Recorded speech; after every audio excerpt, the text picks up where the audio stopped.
اگر آپ ایسی ہی دلچسپ اور روح کو چھو جانے والی کہانیاں سننا چاہتے ہیں تو ابھی سبسکرائب کریں اور سنیے دا کریٹو اینڈ انفارمیٹو شو پر،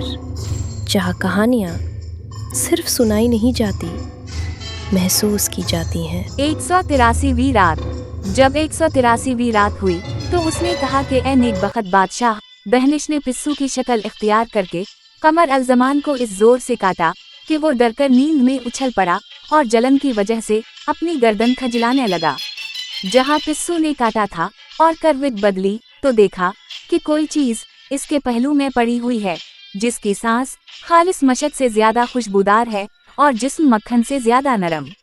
یہ دیکھ کر قمر الزمان کو بڑی حیرت ہوئی اور وہ اٹھ بیٹھا اور اس شخص کو دیکھنے لگا جو اس کے پہلو میں پڑا ہوا تھا، اور دیکھا کہ وہ ایک لڑکی ہے جو قیمتی موتی کی طرح یا مضبوط گنبد کی طرح ہے اور میانہ قد اور چھریرے بدن کی ہے۔ اس کا سینہ ابھرا ہوا اور رخسار گلاب کے سے ہیں۔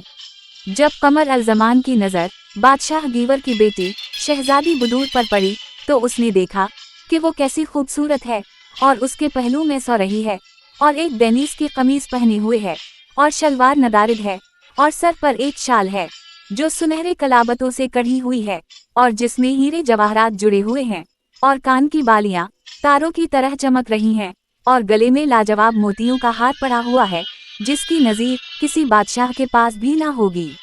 جب اس نے اسے غور سے دیکھا تو وہ دنگ رہ گیا اور فطرتی گرمی اس میں جوش مارنے لگی، اور خدا نے جمع کی شہوت اس کے دل میں ڈال دی، اور وہ اپنے دل میں کہنے لگا کہ جو خدا چاہتا ہے وہ ہوتا ہے اور جو وہ نہیں چاہتا نہیں ہوتا۔ یہ کہہ کر اس نے اپنا ہاتھ اس کی طرف بڑھایا اور اس کی کروٹ بدلی اور اس کی قمیص کا گریبان کھولا تو اس کی چھاتی کھل گئی اور پستانے ہاتھی دانت کے ڈبوں کی طرح دکھائی دینے لگیں۔ اس وجہ سے اس کی محبت دوبالا ہو گئی اور اسے اس کی طرف زیادہ کشش ہونے لگی، اور وہ اسے جگانے لگا، لیکن اس کی نیند نہ ٹوٹی کیونکہ دہنش نے اس کی نیند گہری کر دی تھی۔ قمر الزمان اسے ہلانے اور حرکت دینے لگا اور کہتا تھا کہ اے میری محبوبہ، اٹھ اور دیکھ کہ میں کون ہوں، میں قمر الزمان ہوں۔ لیکن نہ وہ جاگی اور نہ اس نے اپنے سر کو جنبش دی۔